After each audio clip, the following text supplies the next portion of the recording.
Hey guys, it's Sebastian from AskSebby, and today we are going to look at American Express's hotel keeper cards that are currently available for new people. We are going to look at the SPG Business Card, which is now called the Bonvoy Business Card, the SPG Luxury Card, which is now called the Bonvoy Brilliance Card, as well as the Hilton Aspire Card. We'll also consider the Hilton Ascend Card, as well as the Hilton Ascend Business Card, because they might make sense for certain people as well. One of the reasons why we are looking at these American Express cards independent of Chase cards is because if you are someone who's still under 524, if you're eligible to get Chase cards, it doesn't really make sense to pick up these American Express cards until after you're done with Chase. You obviously can and do what makes sense for you, but there's a very limited amount of people and situations where I think it makes sense to lose and to burn one of these Chase slots. For me, I just don't want people burning themselves. Before I dive into all the details of this, let me know down below which of these cards you already have and which ones you're considering getting. Also, if you liked the video, give it a thumbs up. For this video, like a lot of the other database videos, we will be looking through a spreadsheet. If you want an overall bird's eye view of everything, go to the blog post down below and you can look through the images yourself. But for the sake of this video, we're going to look at each section independently and walk through my thought process. You can think of this as a part 2 video, so I won't really go into as much detail of what a keeper card is, but the idea is you're paying an annual fee of, let's say, $100, and the point of the card is that it gives you a free anniversary night every year that you repay that annual fee. So every anniversary of you keeping that card. That certificate that you get typically lasts about 12 months, so you do have quite a bit of time to use it. If you are someone who has a player too, so friend, family, significant other, whatever, maybe business partner, then it makes sense to kind of combine these because then you don't need to move hotels every night. You can have 2 of these cards and stay 2 nights and 3 days, which work out really well for weekends. So you pay an annual fee, you get a free night, and then all the other benefits and multipliers are the cherry on top in terms of the benefits. And for me, I have a lot of these cards because they pay for themselves. Another way to think of it is, would you pay $95 or $120 for a hotel night that other people in the hotel are paying something like $200 or $300 a night? For me, that's a bargain. I'm happily going to take 50% to 66% off of my purchase, and I'm kind of someone who likes to look for deals, so this works out pretty well. Running through the cards, we have the Bonvoy Brilliant, the Bonvoy Business, and the Hilton Aspire. We have 2 cards on the right, but they are more special situation cards that will not be for everyone. The main reason they are on the right is because they do not come with an anniversary night by paying off that annual fee, like all the other keeper cards that we've talked about. They do have a night that you can get, but it requires spending $15,000 within a card member year. For most people, I don't think this is going to work out, but there are going to be business people, there's going to be people who run ads for other people or work at an agency, or people who just have high spends who are going to benefit from these nights. Starting from the left, we have the Bonvoy Brilliant card, which has a $450 annual fee, a $300 statement credit, making the effective annual fee $150. The statement credit is relatively easy to use because anytime that you stay at one of these Bonvoy properties, it's going to use up that $300 pool. If you're someone who travels once or twice a year, I think you can easily use up this whole amount. If you look into their marketing, there is another $100 credit, but we'll talk about that towards the middle and end of the video because it's not going to apply as much as you think it is. For this one, the anniversary night is up to 50,000 points, and it's a base benefit of the card. You can find 50,000 point properties using the Marriott search. If you want to figure out how to do that, if you're not really sure, I would go to the blog post down below, and there's going to be very simple, straightforward instructions. For me, this card makes a lot of sense because you're effectively paying $150 to get this night. If you're someone who travels at all, even if you're going for a weekend trip to LA, you can use this at the JW Marriott. If you're someone who travels outside of the US, there's substantially better properties that you can go to, like Ritz-Carlton's, for that anniversary night.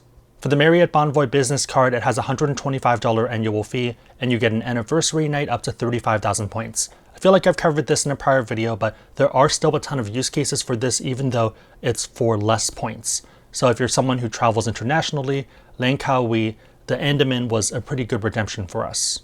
Even if you're someone who stays inside the US, one really good use case would be March Madness, just because hotels tend to be more expensive and these properties might not be in main city centers, so you're still going to be able to use that 35,000 point night.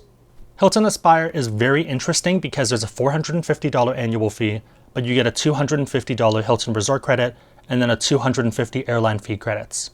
If you value those perks at their face value, then you're going to be paying $450 to get $500 in credits, and you're also getting a free night. So if you think about it, they're paying you $50 and a free night to have that card.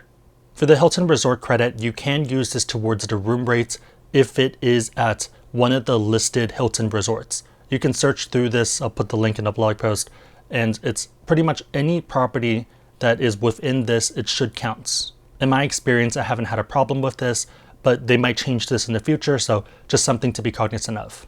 The airline fee credit works in kind of the same way because if you're someone who flies Delta or Southwest, you're going to be able to use this whole amount.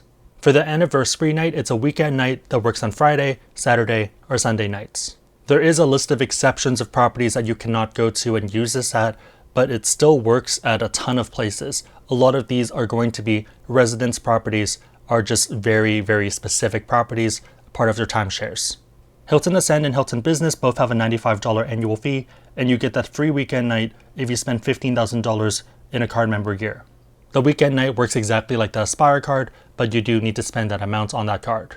In case anyone is about to apply for the cards, if you do want to learn more about them and you want to support our channel, pretty easy way to do that would be to use the links on our site or the links in the description box down below. Moving on to the next section, we have multipliers, which are going to be 6x for Marriott ones, 14x for the Aspire, and 12x for both the other Hilton cards.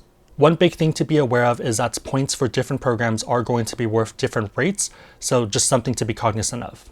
For example, Hyatt points might be worth about 2 to 3 cents for each of those points, while Hilton points are worth maybe 0.6 to 0.8 cents per point. For the Brilliant card, there's 2 other categories, and for the Business card, there are a lot of other ones, so it might be a grinder card for a lot of people. So for example, if you don't have a gas-specific card but you like Marriott properties, 4x back is not bad at all. For the Aspire card, other than the 14x, I probably wouldn't use the card for any of these other categories, but your mileage may vary. For the Ascend card, kind of the same idea, doesn't really make sense, maybe for gas if you don't have a specific card for that. For the Hilton Business card, it covers a lot of ground and it could also be a grinder card. Whether it makes sense to use these cards for different transactions really depends on how you value points and also what other options you have. For some of these cards, you're going to earn a second weekend night after spending $60,000 in a card member year. Be aware that for the Marriott one, this is going to be another 35,000 points night, while for the Hilton ones, you're looking at uncapped weekend nights. This is not going to apply for 99.9% of people, but in case it affects you, something to consider. Jumping into the statuses you're going to get with the card, for the Brilliance card, you're going to get gold status, and then you're going to get platinum if you spend $75,000 in a year. I would argue that the majority of the value is going to be in that platinum status, so gold is fine, it gives you late checkout and stuff, but it doesn't give you free lounge access and it doesn't give you free breakfast. Another thing to be aware of is that the 15 night credits do not stack, so even if you have a few of these Marriott cards, you're only going to get 15 nights. They're also nights towards status and not nights that you can use to stay at yourself. I think the status for the Brilliant card is fine, but it's not as great as it could be. One of the big reasons why they probably give you this status is because with the merge of SPG, there's probably too many people that have status. So for the Marriott Business card, you're getting silver status, and then you can get gold status for $35,000 in spend, which is not worth it to me. For the Hilton Aspire card, you are going to get diamond status, which is the top tier status. For both of the Ascend cards, you're getting gold status, and then you can get diamond status with $40,000 in spend. I also don't think this $40,000 is worth it because the Aspire card is right there for you to get at a substantially lower fee. With a lot of these cards, you also end up getting a bunch of flight benefits. For the Brilliant card, you're getting a Priority Pass membership that does not have a cap for personal uses, and each time you use it, you can bring up to 2 guests. You're also going to get a global entry and TSA pre-check credit every 4 years. One benefit that I actually forgot to mention with the Chase cards is that the IHG Premier card also does have global entry credits. For the Aspire card, you have the same Priority Pass, unlimited visits, and each visit you can bring up to 2 guests for free. For the Ascend card and the Ascend Business card, you have 10 free visits. Depending on how you travel and where you travel to, you could easily be doing 4 visits for every round-trip flight that you do. Imagine you're going from A to C and there's a layover at B. You're probably going to go to the lounge at A and B on the way there, and then you're going at C and B on the way back. I value each of these visits at about $5 to $20, depending on if I'm just going for coffee, because that's typically the cost of coffee if you go somewhere else in the airports, or if I'm looking to have maybe 2, 3, 5 drinks, then that's closer to $20.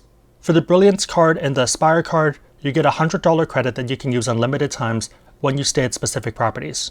These are basically their top hotel chains, so they're grandest of grand ones.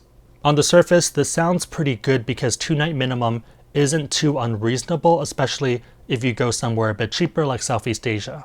The big problem though is that you do need to use a specific code in order to get this benefits. If you use the specific promo code, you're booking a refundable rate for something like $500, and then you are going to get a $100 statement credit for stuff like dining as well as spas and stuff like that. On the flip side, if you just book the non-refundable rate, then it's about $400, so it's kind of the same amount. My thought process would be that if you're someone who's going to eat there anyways, then it makes sense to book that rate just for the refundability aspect. And if you're someone who's not sure if they're going, then having that refundability makes sense. But if you're someone who knows that they're going for sure, I probably wouldn't bother with this specific code. For me, I value this credit at either 0 or very minimally. You can value it a lot more if you care about it. We talked about everything we need to know about. Now all we need to do is to grade these benefits for these cards and also give a final grade to each of these cards. For the Brilliance card, I think the anniversary night is an A. The multipliers are a B, and the main reason is because they aren't as good as the other multipliers. For the hotel status, I would give it a B. In terms of flight benefits, I would give it an A. With all of these combined and the fact that we're more focused on that anniversary night than everything else, I would give an overall score of A.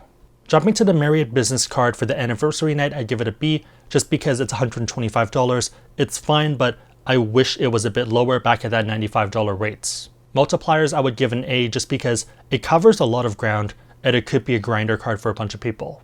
Other stuff doesn't really matter for this card, so it's not highlighted because it's not important, and then the overall score that I would give it would be a B. It's fine, it does its job, it's going to give you value, but it also is okay at best. I would focus on that card for more of the sign-up bonus than anything else. Jumping to the Aspire card, looking at the anniversary night, I would consider this an S. S basically means overpowered. So if you have A, B, C, D, and then F, S is right on top of everything. The main reason is they're effectively paying you to stay at their properties. Multipliers would be an A just because it has a pretty good rate. Status is also an S because it's diamond status, it's their top tier status, and they're giving you this for free. Priority Pass is nice, it's an A, it's fine, it's like every other Priority Pass. For both of the other Ascends cards, they are more specialty cards. Not going to dive into it as much, but you can look into the details. For me, the big difference would be that the business one is going to be slightly better because of the multipliers. Priority Pass is better than nothing, especially if you are in the early game and you just don't want to pay those big annual fees, even with the credits. So overall scores are going to be A, B, S, B, and A. If you're looking to learn more about these cards, we do have links on our sites and also in the description box down below. Pretty easy way to support our channel. This is just what I think though. Let me know down below what you think and also how you would grade these cards. I am pretty biased because I like keeper cards because I can get value out of them. To me, they're a way of paying $100 for a night that other people are paying $200 for. If you liked the video, give it a thumbs up, it really helps us out. If you know anyone else who'd benefit from what we just talked about, feel free to share the video with them because it's probably going to help them out. But otherwise, hope you guys liked it. See you guys next time.